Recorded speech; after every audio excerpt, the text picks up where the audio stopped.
Значи, почитувани гости, родители на нашите учесници во креативната работилница, почитувани млади автори.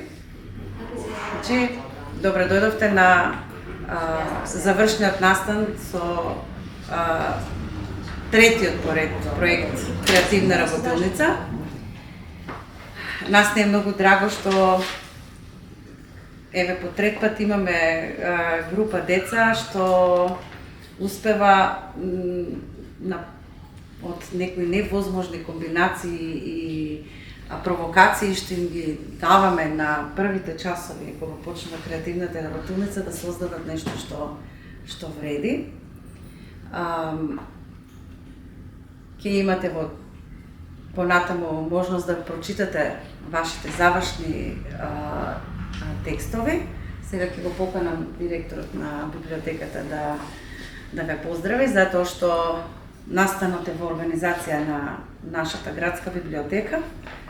Јас и наставничката Вања сме само ментори кои ве водат. И благодарение на библиотеката го правиме ова што го направиме. Благодарам Бети и благодарам на двете менторки за успешното водење на оваа работилница. Веќе трета година и сакувам истото да потрае што е можно повеќе, но што е уште поважно да даде што е можно подобри резултати.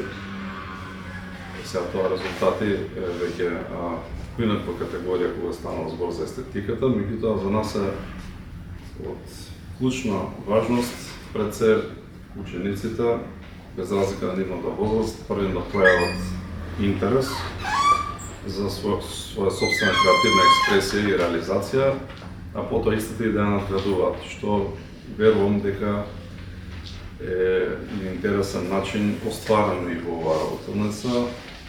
Впрочем, ќе имаме прилика да ги слушнеме творбите и да се увериме самите дали е така. Благодарам. Јас да кажам нешто, оваа година беше малку поразлично од претходната. Што беше поразлично? Тоа што секој учесник на оваа работилница требаше да си избере, по случаен избор, да се избере една задолжителна реченица која што ќе мора да биде вметната во неговиот расказ.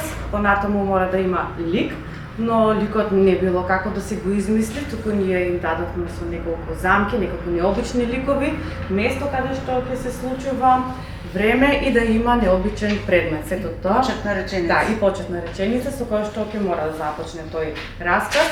Се со цел да ги збуниме малку повеќе и да им направиме нивните креативни текстови да бидат поинтересни. Лично многу ми се допадна. Не можам да издвојам кој е најубав, затоа што сите се убави оваа година. И се надевам така да продолжи. Јас баш би сакала да ги прашам како ви беше чувството кога ја добивте задачата комплетна, значи со 5 барања. Јас мислам дека бевте шокирани и мислевте дека не можете да го направите расказот. Да, може да каже некој. Да, доста предизвикувачко беше. И дури бевме изненадени кога на вториот час дојдоа веќе со замислена приказна, па коментиравме што е добро, што нема логика, па каде би се поправиле за на крајот да добиеме добри приказни кои ќе ги слушнете сега во продолжение. Кој ќе има храброст да почне? Сите имаат храброст. Ајде, еден по еден не е важен редот. Креативната работилница кај нас се знае дека имаат храброст. Ајде, може вака да почнеме? Може. Ајде. Чудниот рецепт. Сите во кралството заспа, освен јас, кралот. Бидејќи беше досна, а мене, иако сум владетел, ми се пријаде нешто сладко. Решив сам да испечам колачи по еден рецепт од стара книга на Агата Кристи. Си реков, зошто не?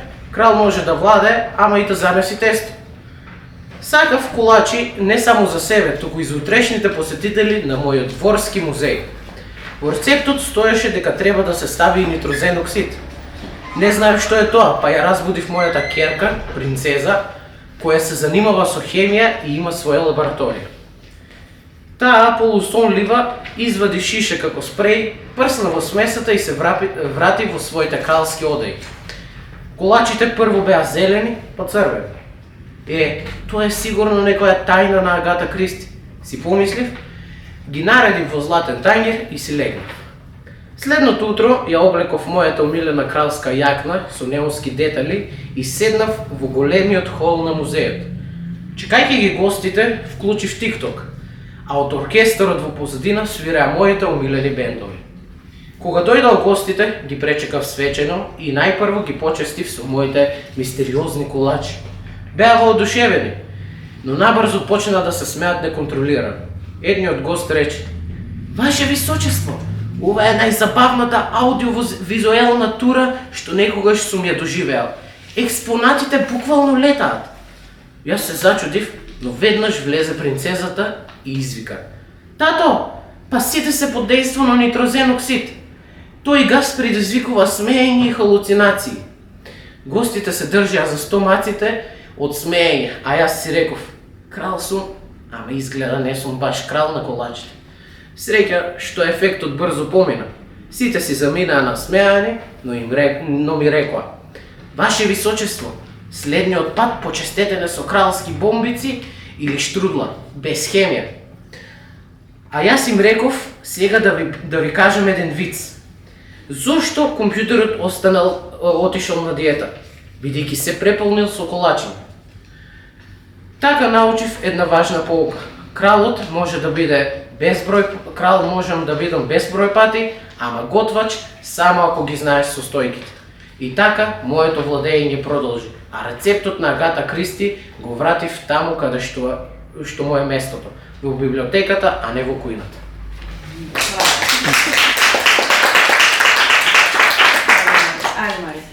Најдов билет за воз без име и дестинација. Не знаеш зошто токму јас го најдов, но во тој момент мојот живот се смени. Јас сум Давид, ученик кој често се чувствува изолиран. Никој во класот не ме разбира, па најчесто бегам во тишината на подрумот во училиштето. Еден ден, за стара и заборавена врата, пронајдов тајна библиотека полна со прашливи книги. Таму ме чекаше книга поразлична од сите други. Дебела, со кожен повес и чудни символи. На првата страница пишуваше: "Патувањето не е до место, туку до себе си." Тогаш сватив дека книгата и билетот се поврзани, но стравот и осаменоста ме држеа назад. Одеднаш слушнав тивко: "Давид, дали си подготвен?" Гласот дојде од книгата само по себе. "Подготвен сум, мислам," одговорив со трепкање. Решив да ја следам мапата што се појави меѓу страниците. Таа ме водеше до планината над градот. Кога стигнав на врвот, пред мене се отвори чудесна гледка. Облаците беа толку блиску што можев да ги допрам. Во тој миг билетот засветка, а пред мене застана воз без име. Вратите се отворија и јас се качив. Возот се движеше без звук, а срцето ми чукаше силно. Старата книга чудесно се појави во моите раце. Се отвори сама на средината и таму имаше порака: "Кога ги пристигнеш, нема да бидеш истиот." Возот одеднаш застана. Вратите се отворија и пред мене се појави голема библиотека, уште поголема од онаа во подрумот. Придов до една маса и таму седеше човек со бела брада. "Давид, не си случајно овде. Билетот го добива секој што е подготвен да го најде својот пат," рече тој смирено. "Јас не знам дали ќе можам," признав. "Секој може, понекогаш само треба да го отвори срцето," одговори човекот со насмевка. Му раскажав за тоа дека се чувствувам осамен како никој да не ме слуша. Тој ми подаде нова книга. Пријателството почнува кога ќе отвориш кога ќе отвориш вратата кон другите. "Навистина?" прашав со сомнеш. "Да, Давид. Прв чекор отвори ја својата врата," одговори тој. Следниот ден во училиштето првпат седнав покрај другите ученици и започнав разговор. "Здраво, може ли да седнам овде?" прашав со трепкање. "Седи, Давид," рекоа неколку од нив со насмевка. Беше тешко, но не и невозможно. Сватив дека вистинска дестинација на возот без име не е далечно место, туку промена во мене.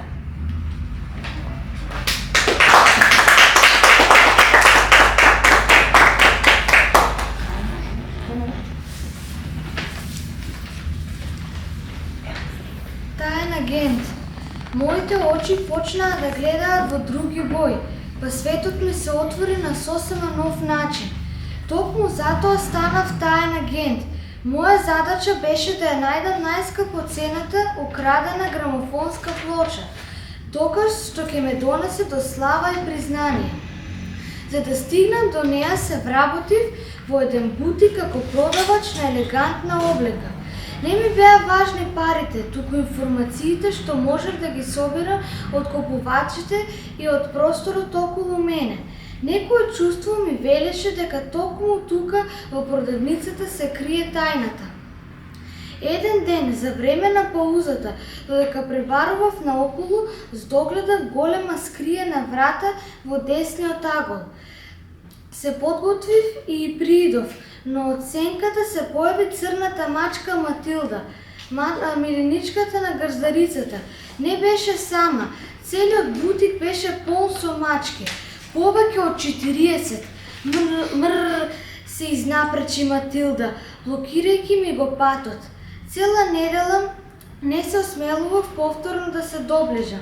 Конечно собрав храброст, сватев дека вратата е заштитена со пин код од 7 броеви. Се обидував со вообичаени комбинации, но безуспешно. Кој ли е пинот 7 броеви? Шепотев сам на себе, лутајќи по фјоките. Една мала, подкриена фјока ми го привлече вниманието. Извадив се од неа и забележав дека дното се отвара. Внатре парче хартија. Почнав да читам на глас. Измешај 2 јајца, 200 мл млеко, 150 грама брашно и малку сол. Печи 1 минута од секоја страна. Рецепт за палачинки. Што прави тој скриен овде? Се зачудив. Тогаш сватив, во текстот имаше броеви 225 0150 7 броеви. Со забрзано срце се стрчав кон вратата. Ајде да видиме дали ќе успее, реков и ги внесов бројките. Вратата со тивко клик се отвори. Внатре со сјајна витрина стоеше грамофонската плоча. Моето лице се одзари на низината површина, а очите ми заблескаа од радост. Веднаш повикав полиција, газдарицата ја приведоа, а јас станав херој. Моето име беше на насловните страници. Тогаш сватив нешто важно. Трпението и упорноста се најголемо оружје. Никогаш не откажувај се, зашто со една одлука може да го промени животот.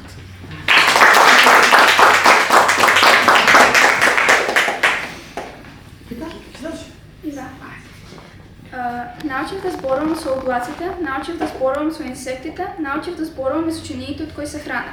Здраво, јас сум Маја и ова е приказна за мене и мојата уметничка моќ. Сето ова започна кога бев мало девојче. Како многу мали деца, бев и јас заинтересирана во сликањето. Мајка ми беше единствениот родител кој беше присутен во мојот живот и финансиите беа тешка помисла. Поради ова, често пати не можевме да се дозволиме кабелска телевизија и со ова мојот интерес не започна со цртање на разнобојни ликови, туку со она што го гледав од секојдневниот живот. Еднаш, додека мајка ми припремаше ужинка, јас седев покрај шампот со молив во рака, лист и имагинација која уште ја немав испробена. Таа го искара шишето со млеко од фрижидерот и ја пополни чинијата полна бисквити со 3 останати капки млеко. Разочарано, таа издиша, го остави шишето пред мене и отиде по потрага на друга ужинка. Јас, страдајќи од уметнички блок, почнав да цртам. Ми требаше време и концентрација која никоја 4-годишно дете не ја поседуваше. Откако завршив, го оставив моливот на маса до листот. Со ова заврши манифестацијата и пред мене се појави уште едно шише млеко. Мајка ми дојде очигледно изморена и го виде новото шише. Од каде ова? Јас ги дигнав рамењата и се слимнав од столот. Таа го подигна, чувствувајќи ја тежината која претходно ја немаше и истори млеко врз бисквитите. Во моментот не и беше баш гајле дали таа некогаш го наплатила ова млеко и го донела дома или едноставно паднало од небото. Но после многу вакви случувања мајка ми имаше хипотеза.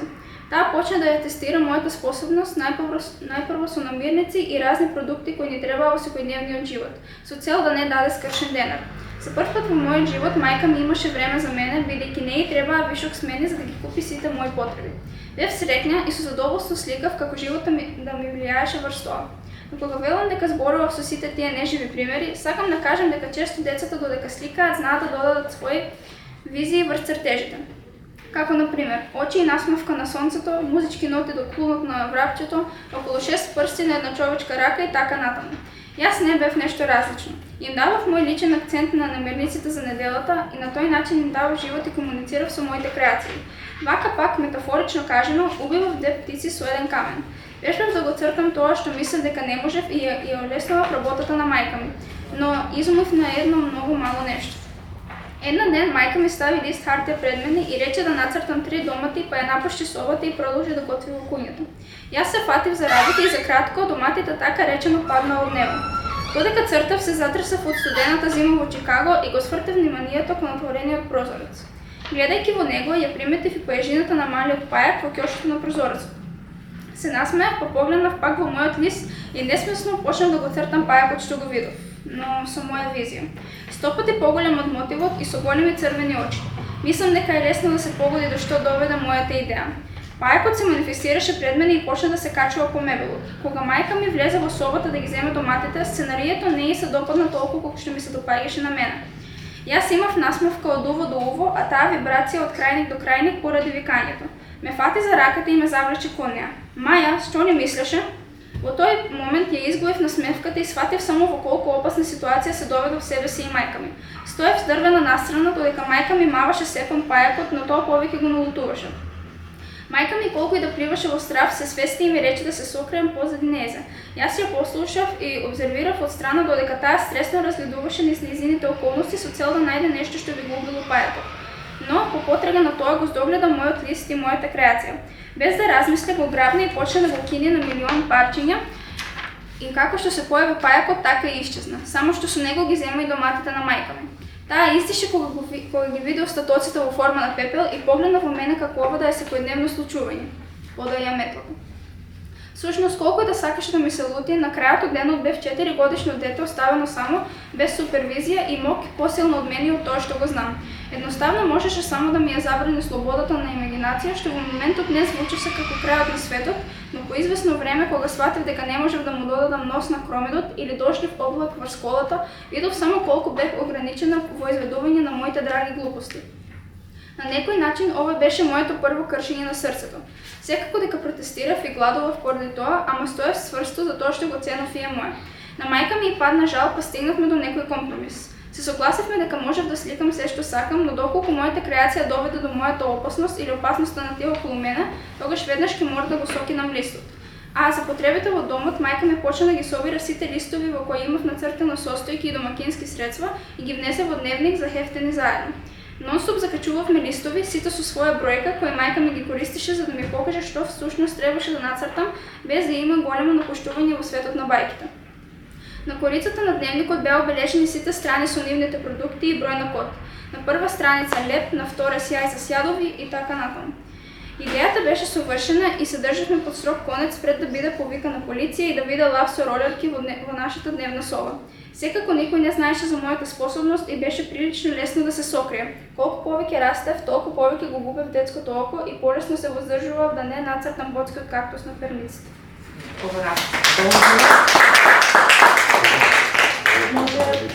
Расказот продолжува, па еве ние знаеме ќе ви откриеме дека и Мајкл Джексон, и Джоан Джет, и Фреди Меркјури ќе дојдат на незината роденденска забава. Да, расказ историја. Затоа што ученичката Георгина Ризова не е овде, а многу исто така и е убав расказот, би сакала да го прочитам. Возот што никогаш не се станува. Во џебот имав песок што не знаев од каде. Песокта беше ладна и се лизгаше низ моите прсти. Бев господин во своите 70 на години и цел свој живот собирав часовници кои беа наредени во еден постар куфер. Тие беа моето богатство. Седе во возот што никогаш не застануваше, само шкрипеше по шините. Бев овде од кога паметам за себе. Веќе го заборавив мојот минат живот. Из прозорците постојано се гледаа вечни планини. Извртев главата. До мене на подот имаше телефон со напукнат екран. На екранот имаше време кое броеше наназад до полноќ. Ритмот на срцето ми се заврза. Вакво нешто не беше обично. Го отворив куферот, сите часовници очекуваа во различно време. Само еден часовник очекуваше наназад. Го погледнав телефонот. Имаше уште 2 часа до полнок. Рацете ми се растресоа. Часовникот и телефонот очекуваа наназад во ист ритам како да беа поврзани. Излегов од мојот вагон и пробував да си објаснам што се случува. Во овој воз секогаш имаше по некој патник, а сега времето одеше наназад, па дури и патниците во возот разговараа наназад. Жена читаше книга, а страниците се превртуваа обратно. Почнав да се потам од страх. Знаев дека треба да го заправам часовникот до полнок. Го погледнав, но стрелките никако не се мрдаа нанапред. Рацете се повеќе ми се потеа, а времето се приближуваше. Бев експерт за часовници, но овој не можев да го поправам. Останаа уште 10 минути до полнок. Стрелките почнаа да се вртат се побрзо, а телефонот очекуваше посилно. Стрелките се споија на полнок. Почнав полека да исчезнувам, а возот продолжи во вечното патување. Зад мене остана само еден песочен часовник, што уште на почетокот ми даваше знак дека тече времето. Бев толку фокусиран на другите часовници, што не обрнав внимание на оној во џебот, оно што всушност требаше да го запрам. Сите часовници што ги собрав биле најсреќните моменти на патниците во возот. Мојот часовник го немаше. А зошто? Бидејќи и мене веќе ме немаше. Сиот свој живот бев фокусиран во собирање часовници и опседнат со животот на другите, што никогаш не научив како да го живеам мојот живот и како да бидам среќен. Времето никогаш не чека. Премногу опседнатост не може да го запре. Тој поминува, а грешките не може да се исправат кога предоцна. Не правија и ти истата грешка. Од Георгина Ризова.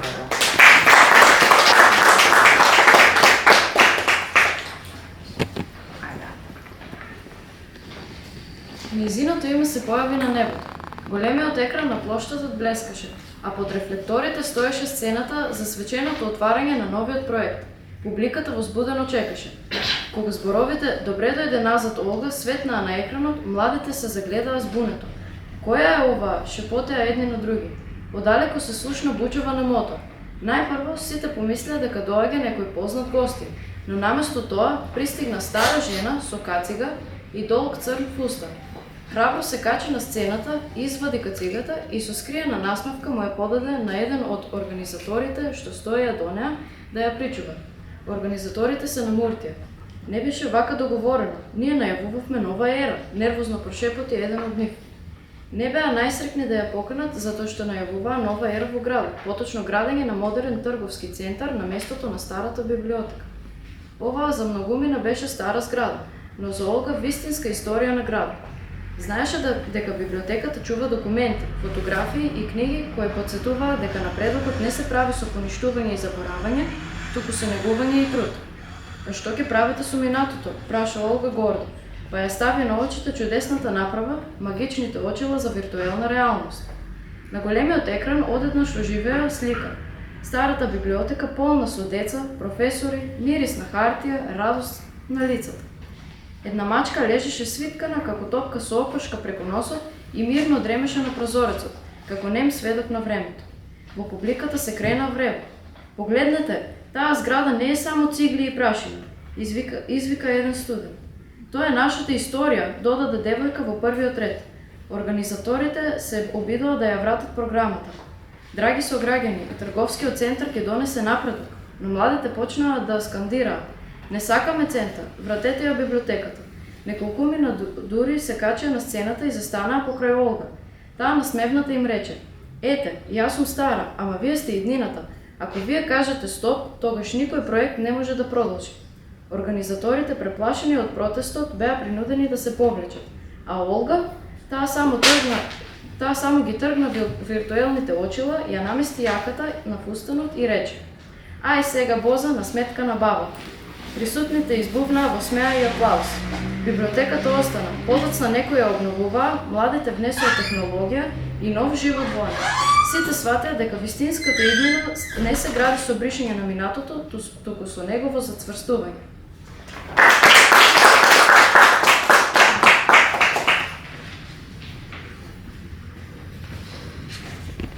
Денес се случи нешто чудно. Традиционалното семејство од вчера се преселија во новата куќа со голема градина, сред едно широко житно поле. Сонцето се пробиваше низ пердето и црташе златни линии на подот. Со голема насмевка, траеше скокнат кревет. Ова ќе биде најубавиот ден, си рече тој. Долу на масата го чека леп со мармалад и топло млеко. Мамо, ова е моето омилено јадење, извика весело. Мајка му се насмева.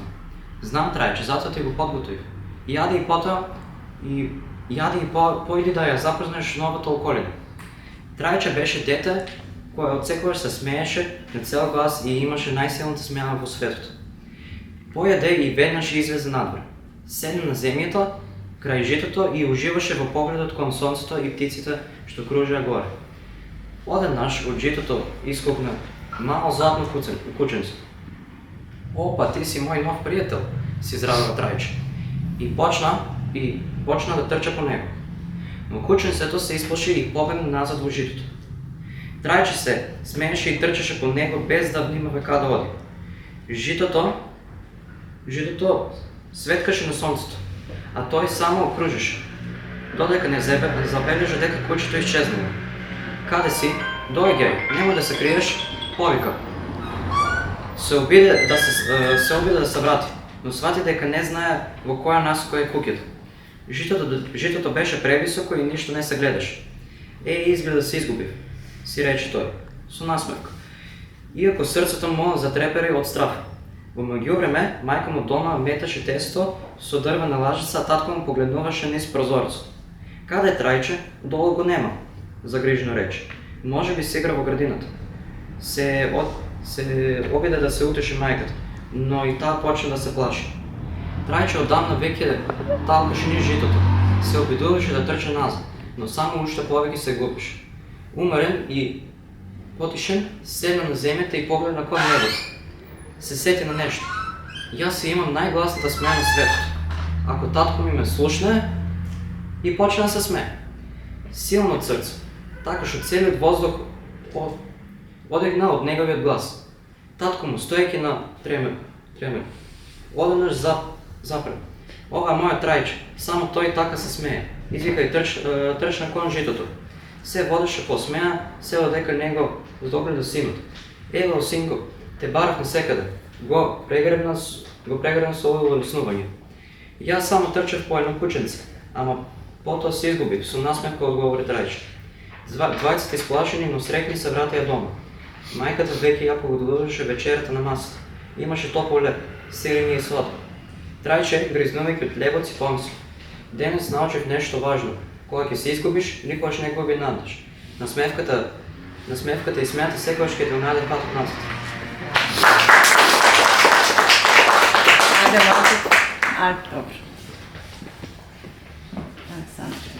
Готвачот и неговите чудни рецепти. На плажа најдов шише со песна внатре.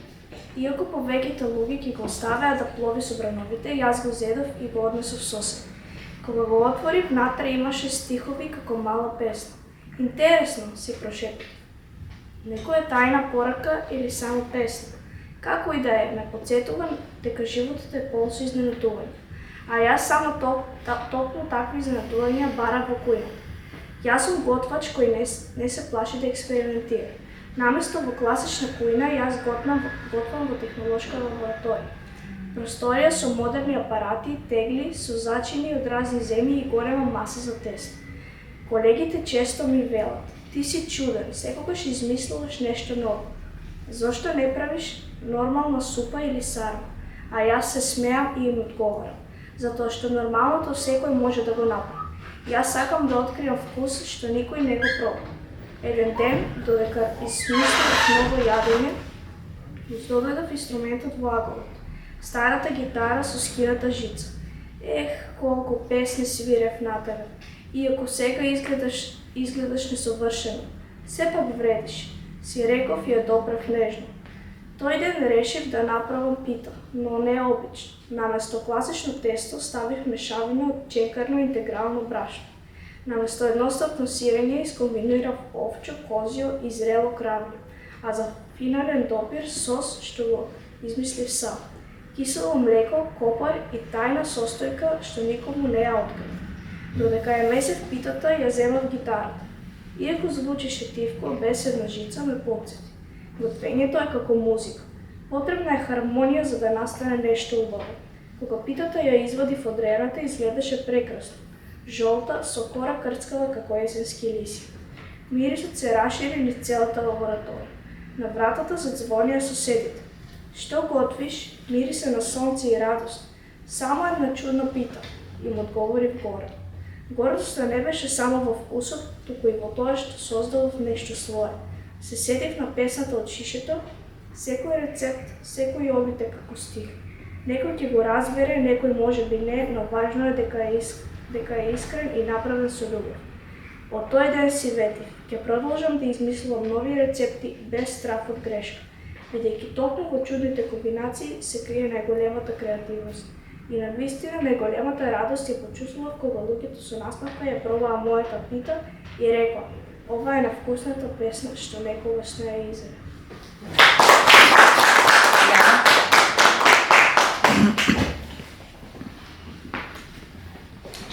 На Василица. На масата имаше картичка со еден збор – бегај. Немаше подпис, немаше објаснување, само тој заканувачки и мистериозен збор. Ања беше млада пејачка која се бореше за своето место под сонцето.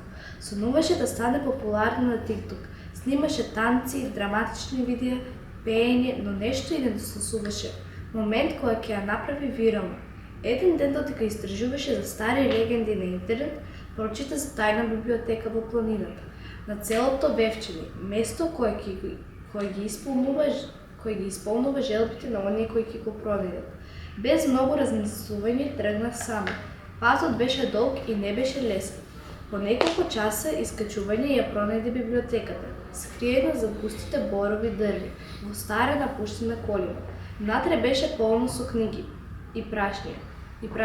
Почна да разгледува наоколу, додека еден предмет на подот и го привлече вниманието.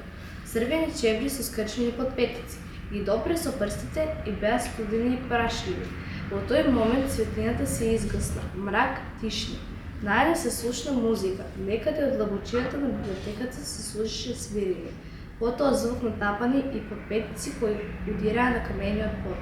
Сенки почнаа да се движат меѓу полиците, носеа маски, играа. На Василица се игра оро под маски и дојде во мислите една стара реченица што ја кажуваше баба ѝ, која почина пред 2 години на Василица. Таа сакаше да бега, но нозите ѝ беа тешки, чиниш заковани во земјата. Погледна надолу и свати дека ги носи црвените чевли, скршените подпетици повеќе не беа скршени. Ања се обида да го извади телефонот, но раците ѝ беа спори како да се движеа во вода. Сенките на библиотеката се побрзо игра. Некои беа насмеани, а некои тажни, а некои беа без лице. Секој нивен чекор одигруваше ритам на некоја оро. И тогаш една од маските застана пред неа. Женски лик со маска направена од нешто што личеше на старо дрво и ткаенина. Гласот што излезе од неа не беше човечки. Песната ја побара, песната ќе ја носиш. Што? Прошепоти Ања, едва и слушајќи се го собствениот глас. Јас само сакав да станам популарна на TikTok. Жената со маска клекна до неа и рече: ние сме оние што го даваат гласот, не оние што го земаат. Ања почна да пее и сите сенки се свртеа кон неа и престанаа да играат. Таа не можеше да престане. Гласот не беше неизин, не беше човечки. Беше прекрасен, волшебен, опасен. Сенките ја следаа во ритмот. Кога Ања излезе од библиотеката и стигна до првата точка на интернет, телефонот се вклучи и на екранот пишуваше: известување од TikTok. Видеото ви стана вирално. 1 милион прегледи, нови следбеници, 25.000 коментари. Ова не е песна, ова е магија. Чија е овој глас? Целата се најде. Ања зјапаше во екранот. Таа не се сеќаваше дека снимила нешто, но видеото беше таму. Таа пее со затворени очи, сенки со маски зад неа и црвените чевли сијаја. Ања стана вирална преку ноќ, а кога се врати дома, на масата ја имаше истата картичка, како она што ја виде во библиотеката, но овој пат на неа пишуваше: следното оро ќе го водиш ти.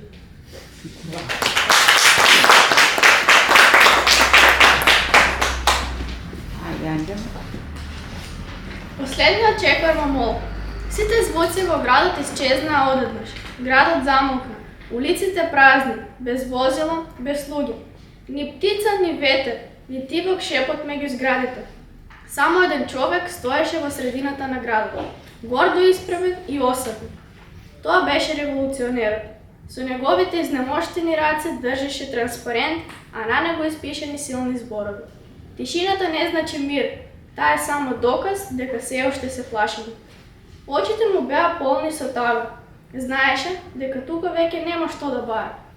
Луѓето исчезнаа, дали од страх, дали од пораз, никој не знаеше. Реши да замине. Само го остави транспарентот покрај една клупа и тргна. Го следеше патот, што повеќе никој не го газеше, а на небото сиво, низ кое капеа капки дожд. Патеката го однесе во срцето на една стара шума, а некаде длабоко, скриен зад високите борови дрвја, се наоѓаше заборавениот замок. Неговите ѕидови беа напукнати како да носеа 1000 рани. Вратата тешка и покриена со рагјосани шари, стоеше подотворена, како да го чекаше токму него. Внатре мракот беше густ, но не и празен. Имаше тишина, но и чувство дека просторот диша. Во воздухот се чувствуваше прашина стара стотици години, како да го чуваше здивот на времето. Секоја пукнатина над зидовите зборуваше за изгубени битки и неискажани ветувања. Додека чекореше, нешто му го привлече погледот. На студениот пот, меѓу многуте безживотни каменчиња, едно камче се издвојуваше со својата светлина. Но револуционерот во просторијата не беше сам. Во темнината камчето осветли неуредно лице на осамен човек. Во лицето препозна еден од предавниците на градот. Се сети за надписите во весниците дека неговото предавство не го сторил за да му наштети наградата, туку затоа што мора. Само што почна да зборува на револуционерот, со очи полни тага и болка, почна да плаче и исчезна. Револуционерот беше збунет, па ненадено го дофати каменчето, а на кое пишуваше: не суди му на човекот по тоа што го зборува, туку по тоа што го прави. Разбра дека може би има уште како него, што се кријат зад маски, а сакаат да го спасат градот. И дека неговата мисија не е да го разбуди градот. Во тој миг свати дека тишината на градот не е крај, туку подготовка.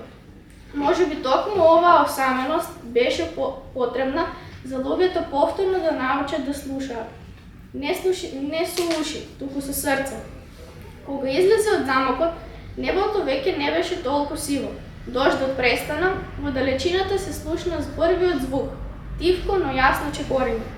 Неговото срце почна посилно да чука, како конечно да го разбра значењето на својот пат. Секој нов здив во воздухот му носеше надеж и ветување за нов почеток. Може би градот не беше целосно мртов, може би со светлината од каменчето нешто ново ќе почне. Додека чекореше напред, почувствува дека најважните работи доаѓаат тивко и длабоко од срцето. И имаме уште еден расказ, чиј автор не е тука, значи таа ни беше гостинка на работилницата од Скопје, беше дојдена тука во Скопје и не посети и таа. Значи, Илина Саботковска. Шепотот на шумата. Кога се погледна во огледало, таму беше некој друг, стоеше друга поразлична јас. Немав многу пријатели, но и тие што ги имав не ми беа вистински. Едве чекав часовите да завршат денес, за да можам да побегнам некаде подалеку од сите мои проблеми. Одејќи на брзина се судрив со момче која се пресели веднаш до мојата куќа пред некој ден. Мислев дека ќе почне да ми вика колку сум невнимателна, но всушност тој ми се извини, иако јас бев таа што се судри во него. На брзина, со погледот вперен во земјата, не знаејќи каде одам, завршив пред една спуштена рампа. Се зачудив, мислејќи дека стигнав до друга држава, но тоа не ми личеше така. Светот тука и светот зад рампата изгледаше многу поразличен, а и поубав. Имаше многу различни дрвја, само што едно не ми беше јасно. Се чувствував како некој да ми шепоти, а во позадина се слушаше и хрчење. Ја прескокнав рампата храбро и тргнав по таа непозната патека. Шепотот стануваше се погласен и погласен. Кој бараш, мило, да не го бараш змеот случајно? Кажа едно дрво. Змеј, каков змеј, зарем има змеј тука? Не, нема да одам кај него и онака немам злато со мене, кажав. Змеот не бара злато, туку приказни за да ги чува во својата пештера, кажа расцутеното дрво. Да, но не го знам патот дотаму, а и онака немам приказни за кажување. Пробував да се извлечам некако. Немај гајле, на змеот можеш да му кажеш се што сакаш, кажа расцутеното дрво.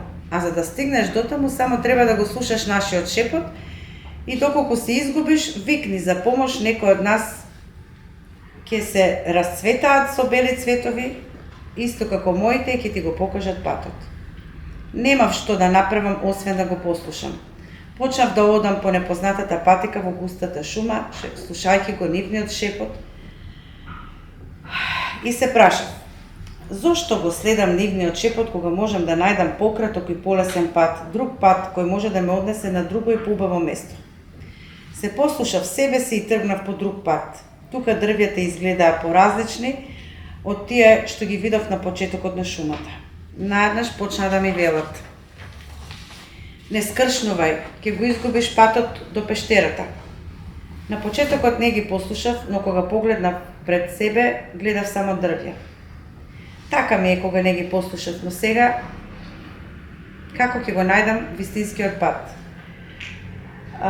Викнав помош, не мислев дека ќе функционира, но наеднаш на дрвјата се појавија бели цветови, истите што ги имаше расцутеното дрво. Со погледот вперен во дрвјата се најдов пред пештерата, пред таа темна и страшна пештера. Дали си ти принцезо? Се израдува змеот. И јас принцеза. Не, јас сум само девојче, ништо повеќе. Извини, мислев дека е принцезата, таа само еднаш дојде и никош повеќе не се појави, кажа змеот. А што те донесе тебе тука? Мене? Не знам. Не знам ништо повеќе, ниту пак сакам да знам, кажа. Нема никогаш да бидам таа што бев порано. И нема да бидеш. Секој човек се менува, а штом се смени, тешко е да се врати. Но како? Кога не ја сакам оваа полоша и почудна верзија од себе.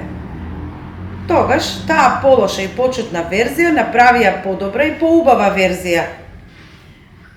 Не ти се учи, нели? Исто како и на принцезата пред многу години. Не, мислам дека воопшто не ми се учи. Мислам, морам да учам, треба да ги поправам двојките и тројките од прво полугодие, бев искрена. А ќе можам ли да учам тука? Не сакам да бидам осамена, а ниту и ти. Да, секако можеш, се израдува змеот. Ти ветувам, ќе дојдам, излегувајќи кажав. Кога стигнав до спуштената рампа, го видов момчето со кое се судрив со физика, учебникот во раката заспал. Физика? Тотално заборавив дека утре правам тест по физика. Тој се разбуди како да имал некој кошмар, додека јас го барав стотканиот учебник по физика во ранецот кој беше на мојот грб цел ден. Што правиш тука под ова дрво? Го прашав. Има свадба во малото, со тоа и гласна музика. Леле, уште свадба требаше сега, каде ќе учам со таа гласна музика? Но тогаш ми текна. Ќе одиме кај змеот, прескокни ја рампата и дојди со мене. Не знаејќи што да каже и тој дојде со мене. Во пештерата учевме физика заедно со мојот змеј, иако тој единствено што знаеше е дека врз Исак Њутон паднало јаболко.